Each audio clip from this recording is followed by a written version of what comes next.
जय हिंद दोस्तों, स्वागत है आप सभी का आपके अपने YouTube channel science study centre. इस वीडियो में आपको अभी हम लोग क्लास 11 का टर्म 2 एग्ज़ाम जो आज होने वाला है हिंदी इलेक्टिव 18 जून यानी आज को, उसका कुछ इंपॉर्टेंट क्वेश्चन बताने वाले हैं जो कि मॉडल सेट के बाहर से क्वेश्चन है और काफ़ी उम्मीद है कि ये क्वेश्चन आ सकता है। ठीक है, तो ये इंपॉर्टेंट क्वेश्चन आपको कुछ बताने वाले हैं, तो वीडियो पर आप लोग कंप्लीट बने रहिएगा। और उससे पहले अगर चैनल पर नए हैं तो चैनल को जरूर सब्सक्राइब कर लीजिए और चैनल पर नए हैं तो अपने दोस्तों से भी शेयर कीजिए ताकि उसे भी लाभ हो, और वीडियो को जरूर लाइक कीजिएगा। तो चलिए देखते हैं हमारा पहला क्वेश्चन क्या है, और इस क्वेश्चन को आप लोग सिर्फ ध्यान से सुनिएगा, आपको लिखना नहीं है क्योंकि समय बहुत ही कम है, बस सुनना है, ध्यान से याद हो सकता है। ठीक है, देखिए पहला क्वेश्चन क्या है यहाँ पे कि प्रस्तुत अनुच्छेद की लेखिका कौन है, यानी ज्योतिबा फुले जो लिखा है वो कौन लिखा था, सुधा अरोड़ा। ठीक है, सुधा अरोड़ा जी लिखे थे। ये एक क्वेश्चन बन चुका है। दूसरा क्वेश्चन हम देखेंगे यहाँ पे पहले हम देख लीजिए, यहाँ चैप्टर वाइज क्वेश्चन कर रहे हैं। ठीक है, ये हमारा किस चैप्टर का है, तो ज्योतिबा फुले जो है क्वेश्चन पार्ट जो है उसका हम क्वेश्चन पहले करा रहे हैं, उसके बाद चैप्टर वाइज सारा का कराएंगे। ठीक है, तो हमारे पास जितना भी चैप्टर है सबका करा देंगे। अब दूसरा क्वेश्चन क्या है कि सामाजिक विकास और बदलाव के आंदोलन में किसका नाम नहीं लिखा गया है, तो महात्मा ज्योतिबा फुले का जो नाम है वो सामाजिक विकास और बदलाव के आंदोलन में नहीं लिखा गया था। ठीक है, आइए देखते हैं तीसरा क्वेश्चन क्या है। तीसरा क्वेश्चन यहाँ पे कि ज्योतिबा फुले किसके समर्थक नहीं थे, तो ज्योतिबा फुले ब्राह्मण वर्चस्व और सामाजिक मूल्यों को कायम रखने वाली शिक्षा और सुधार के समर्थक नहीं थे। ठीक है, ये जो ज्योतिबा फुले थे वो ब्राह्मण वर्चस्व और सामाजिक मूल्यों को कायम रखने वाला जो शिक्षा सुधार था उसका समर्थक वो नहीं था। तीसरा क्वेश्चन हो चुका है।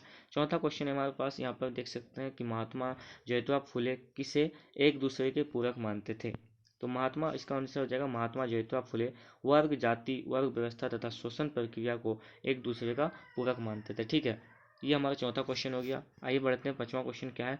पांचवा क्वेश्चन ये है यहाँ पर कि ज्योतिबा फुले किस प्रकार को आदर्श परिवार मानते हैं, और ये हमारा आज का बहुत ही इंपॉर्टेंट क्वेश्चन है कि ज्योतिबा फुले आदर्श परिवार के बारे में क्या कहते हैं। देखिए क्या कहते हैं कि जिस परिवार में पिता बौद्ध हो, माता ईसाई, बेटी मुसलमान और बेटा सत्यधर्मी हो, वही एक आदर्श परिवार कहलाता है। ये क्वेश्चन आप लोग जरूर याद कर लीजिएगा, ये बहुत इंपॉर्टेंट है। ठीक है, ये प्रीवियस ईयर में भी आया था।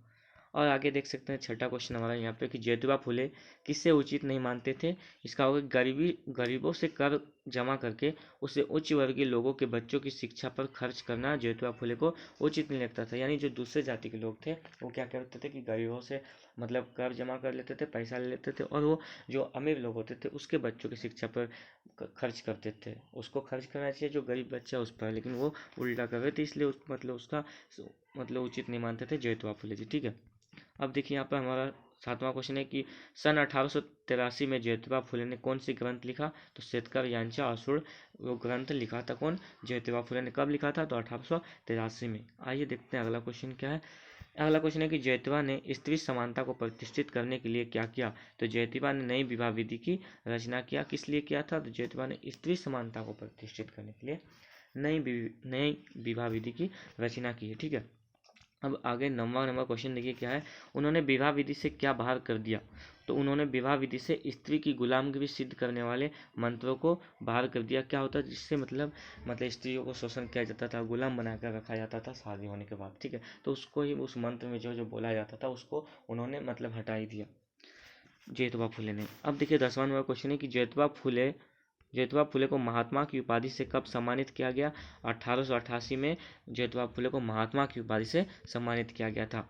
अगला क्वेश्चन के बढ़ते हैं। देखिए अगला क्वेश्चन है कि ज्योतिबा फुले की पत्नी का क्या नाम था, तो आपको अगर स्टोरी पढ़े हैं पूरा तो आपको याद होगा कि ज्योतिबा फुले का जो पत्नी था उसका नाम सावित्री बाई था। ठीक है, इसको भी याद कर लीजिएगा, ज्योतिबा फुले की पत्नी का नाम सावित्री बाई है, क्योंकि इससे रिलेटेड क्वेश्चन आने वाला है अभी। 12 नंबर क्वेश्चन है कि ज्योतिबा ने अपनी पत्नी को कौन कौन सी भाषाएं लिखनी एवं बोलनी सिखाई, तो ये भी स्टोरी में दिया गया कि ज्योतिबा फुले ने अपनी पत्नी को पहले शिक्षित किया था और उन्होंने मराठी ही नहीं बल्कि अंग्रेजी भाषा बोलना और लिखना भी सिखाया था, मराठी और अंग्रेजी भाषा। अगला क्वेश्चन है कि ज्योतिबा फुले का विवाह कब हुआ था, तो ज्योतिबा फुले का विवाह जो वो 1840 ईस्वी में हुआ था। ठीक है, इसको भी आप लोग याद करते जाइएगा, बस आप लोगों को सुन लेना है अच्छा से, अभी टाइम नहीं है उतना लिखने का। 14 नंबर पहली कन्याशाला की स्थापना कब और कहाँ हुई, तो ये हमारी स्टोरी का ही है ज्योतिबा फुले पाठ का। तो कहाँ पे हुआ था पहला कन्याशाला का स्थापना, तो 14 जनवरी 1848 को पूना में हुआ था। क्या हुआ था, पहला कन्याशाला की स्थापना हुआ था। ठीक है। अब अगला क्वेश्चन है कि देखिए भारत में कितनी सालों के इतिहास में इससे पूर्व कोई पाठशाला नहीं थी, यानी जब ज्योतिबा फुले बनाए थे उससे पहले कितना साल पहले मतलब एक भी मतलब पुस्तकालय पाठशाला नहीं था। तो 3000 सालों के इतिहास में एक भी मतलब पाठशाला नहीं था। और 3000 साल के बाद जो ज्योतिबा फुले हैं वो अपना ज्योतिबा फुले और सावित्रीबाई ने मिलकर एक पाठशाला का निर्माण कराया। कहाँ पे देख सकते हैं, पूना में कराया था पहला। उसके बाद तो उन्होंने बहुत सारे पाठशाला का निर्माण कराया। अब देखिए 16 नंबर की शूद्र और शूद्राति शूद्र लड़कियों के लिए पाठशालाएं खोलने के लिए ज्योतिबा फुले और सावित्रीबाई को किन बातों का सामना करना पड़ा। इसका आंसर हो जाएगा कि ज्योतिबा फुले और सावित्रीबाई को अनेक व्यवधानों, अड़चनों, लाछनों और बहिष्कारों का सामना करना पड़ा। ये सब जो उन्होंने वो सब कर रहे थे तो उसको मतलब गांव के लोगों को बहुत खराब लग रहा था। उसको गाली देते थे बहुत लोग, ठीक है, बहुत लोग गाली देता था, लाच मतलब बहिष्कार कर रहा था उसका कि ये लोग गलत कर रहे, लेकिन वो लोग सही तो कर रहे थे। ठीक है। अब देखिए 17 नंबर क्वेश्चन क्या है कि ज्योतिबा और सावित्रीबाई को अपने मिशन को पूरा करने में कितना समय लगा था। तो 50 वर्ष। वो जो दोनों थे पति पत्नी सावित्रीबाई और जो हमारे ज्योतिबा फुले जी हैं, उन्होंने मतलब 50 वर्ष तक एक साथ मिलजुल कर काम किया और इसी मिशन को सफल बनाया था। 50 वर्ष तक आपको भी इसको भी याद करना है, ठीक है। अब देखिए हमारे यहाँ से 18 नंबर क्वेश्चन है कि प्रबुद्ध वर्ग का क्या अर्थ होता है। तो प्रबुद्ध वर्ग का क्या होता है, तो पढ़ा लिखा विद्वान लोगों का जो समूह होता है उसी को हमारा प्रबुद्ध वर्ग कहते हैं। तो ये हमारा शॉर्ट टाइप क्वेश्चन था, ठीक है। अब हमारा कुछ लॉन्ग टाइप क्वेश्चन आ रहा है, यहाँ पे देख सकते हैं। तो यहाँ से हमारा अभ्यास का प्रश्न यानी लॉन्ग टाइप क्वेश्चन जो है यहाँ पे शुरू होता है, ठीक है। तो यहाँ पहला क्वेश्चन है लॉन्ग टाइप में, देखिए क्या है कि ज्योतिबा फुले ने किस प्रकार की मानसिकता पर प्रहार किया।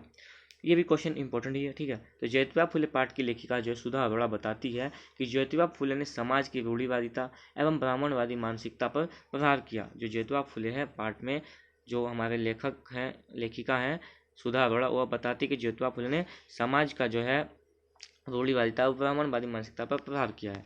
इसके अतिरिक्त स्त्री शिक्षा जो है उसके विरोध तथा गरीबों दलितों को गुलाम रखने वाली मानसिकता पर भी चोट की थी। ज्योतिबा फुले हर प्रकार के शोषण के विरुद्ध रहते थे, ठीक है। ये हो गया पहला क्वेश्चन, इसको भी आप लोग देख लीजिएगा। और दूसरा क्वेश्चन देखिए, दूसरा क्वेश्चन क्या है, आदर्श परिवार के बारे में ज्योतिबा फुले का विचार बताइए। तो ये क्वेश्चन जो है ना काफ़ी इंपॉर्टेंट है, ठीक है।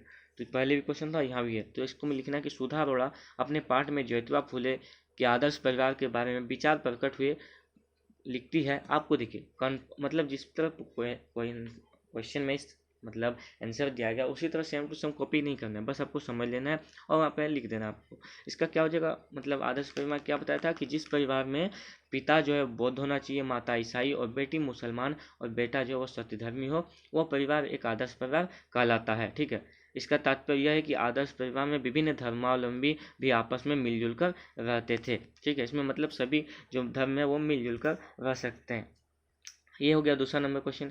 तीसरा नंबर क्वेश्चन है यहाँ पर कि अस्पृश्य जाति के उत्थान के बारे में ज्योतिबा ने क्या उपाय किया। अस्पृश्य जाति से उसका उत्थान के बारे में ज्योतिबा ने क्या उपाय किया। तो देखिए सुधा अरोड़ा के मुताबिक ज्योतिबा फुले का अस्पृश्य जातियों के उत्थान के बारे में अनेक उपाय किए थे, जैसे अस्पृश्य जातियों के बच्चों की शिक्षा का प्रबंध लिखा। इसके बाद क्या किया, उन्होंने ब्राह्मण मानसिकता पर भी चोट किया। उन्होंने अस्पृश्य माने जाने वाले ज्योतिबा लोगों को अपने घर से पानी दिया था, जो कि अस्पृश्य जाति मानते थे उसको अपना घर से पानी दिया था, ठीक है। ब्राह्मण मानसिकता पर चोट किया था, यानी प्रहार किया था। और अस्पृश्य जाति का जो बच्चा था उसका भी मतलब प्रबंध लिखा था ताकि उन्हें मतलब शिक्षा हो। और क्या कहना, तो उन्होंने विद्या को जो शूद्रों के घर तक पहुंचाया, यानी जो मतलब पढ़ने के मन ही नहीं करता था, जो अशिक्षित था, उसको भी घर जा जाके मतलब उन्होंने शिक्षित किया। अब देखिए हमारा चौथा क्वेश्चन क्या है, सावित्रीबाई के प्रमुख कार्य क्या क्या थे। सावित्रीबाई ने भी अपने पति के कंधे से कंधे मिलाकर कार्य किए। उसका पति कौन था सावित्रीबाई का, ज्योतिबा फुले, ठीक है। इसका आंसर अब अगर क्या है पॉइंट वाइज आप लोग लिखिएगा तो अच्छा होगा। ताकि उन्होंने स्वयं शिक्षित होकर शूद्र और शूद्राति शूद्र लड़कियों के लिए पाठशालाएं खोली। पहले सावित्रीबाई को उसको शिक्षित किया कौन, ज्योतिबा फुले। उसके बाद ही अपना मिशन को उन्होंने स्टार्ट किया। अगला पॉइंट लिख सकते हैं, उन्होंने अपने जीवन काल में 50 वर्ष कठोर परिश्रम करके समाज सुधार मिशन को पूरा करने में समर्पित कर दिया। उन्होंने अपने जीवन काल में 50 साल तक अपने पति के साथ मिलकर ये जो मिशन था समाज सुधार उसको सफल बनाया। अगला पॉइंट लिख सकते हैं, उन्होंने किसानों और अछूतों के झुग्गी झोपड़ियों में जाकर लड़कियों को पाठशाला में भिजवाने का आग्रह किया। यानी जो पढ़ने के लायक ही नहीं था, जो कि मतलब बहुत ही गरीब था, ठीक है। अछूतो वर्ग था जो कि झोपड़ी में रहता था, उसका घर जा जा कर उन्होंने मतलब पढ़ाने के लिए आदेश दिया कि आप अपने बच्चों को स्कूल भेजिए, ठीक है, पाठशाला भेजिए। अगला पॉइंट लिख सकते हैं कि उन्होंने शूद्र जाति के नवजात बच्चों की देखभाल भी की। वो क्या करते थे, अपनी जो सावित्री बाई, वो जो उन्होंने शूद्र जाति जो था उनका नवजात बच्चों को देखभाल भी करता था, यानी बहुत अच्छे थे ये दोनों लिख, ठीक है। 5वां क्वेश्चन है कि ज्योतिबा फुले जो है और सावित्री बाई के जीवन के आज के समाज को क्या प्रेरणा मिलती है, यानी ये जो कहानी पूरा बीता है यानी, तो उससे आज के जो समाज है उसको क्या प्रेरणा मिलता है। इसका आंसर हो जाएगा ज्योतिबा फुले और सावित्री बाई के जीवन से आज भी समाज के स्त्रियों को समान अधिकार दिलाने की प्रेरणा मिलती है। समाज सुधार के लिए कष्ट झेलने को तत्पर रहने की प्रेरणा मिलती है, ठीक है। समाज को सामाजिक कार्यों के लिए स्वार्थी सिद्ध के स्थान पर सेवा भावना को प्रमुखता देने की प्रेरणा मिलती है। उनके जीवन से सामाजिक भेदभाव मिटाने का भी प्रेरणा मिलती है। तो आप देख लिए किस प्रकार का प्रेरणा मिलता है। जो आज भी मतलब क्या होता है कि स्त्रियों को समान अधिकार मिलना चाहिए, पहली बात, और जो पुरुष को मतलब जितना अधिकार मिलता है उतना ही स्त्री को भी मिलना चाहिए। ये हो गया 5वां क्वेश्चन। अब आगे देखिए 6ठा क्वेश्चन हमारा क्या है। 6ठा क्वेश्चन है कि ज्योतिबा फुले ने किस प्रकार की सर्वांगीण समाज की कल्पना की है। इसका आंसर होगा सुधा अरोड़ा के मुताबिक ज्योतिबा फुले ने पूरे समाज के विकास की कल्पना की। समाज में अब तक तो केवल उच्च वर्ग ही विकसित होता रहा था। तत्कालीन समाज ब्राह्मणवादी मानसिकता यहाँ पे आपको नहीं लिखना है ये, ठीक है, यहाँ से यहाँ तक नहीं लिखना, मानसिकता के हावी होती थी। यहाँ वर्ग शूद्रों गरीबों स्त्रियों को शिक्षित करने के विरोध आगे यहाँ पर, ठीक है, यह विरोध में कल्पना किया है, ठीक है। तो ये हमारा आज का कुछ इंपॉर्टेंट क्वेश्चन था। ये हमारा जो चैप्टर 2 है, टर्म 2 में ज्योतिबा फुले जो टर्म 2 का जो सिलेबस है, तो ज्योतिबा फुले जो चैप्टर था उसका कुछ इंपॉर्टेंट क्वेश्चन कराया, ठीक है। इसमें और भी क्वेश्चन है तो आपको नेक्स्ट वीडियो में मिलेगा, ठीक है। तो आप लोग चैनल को सब्सक्राइब कर लीजिए, अपने दोस्तों के साथ भी इसको शेयर कीजिए। तब तक के लिए बाय, मिलते हैं नेक्स्ट वीडियो जल्दी। नेक्स्ट वीडियो अभी आने वाला है।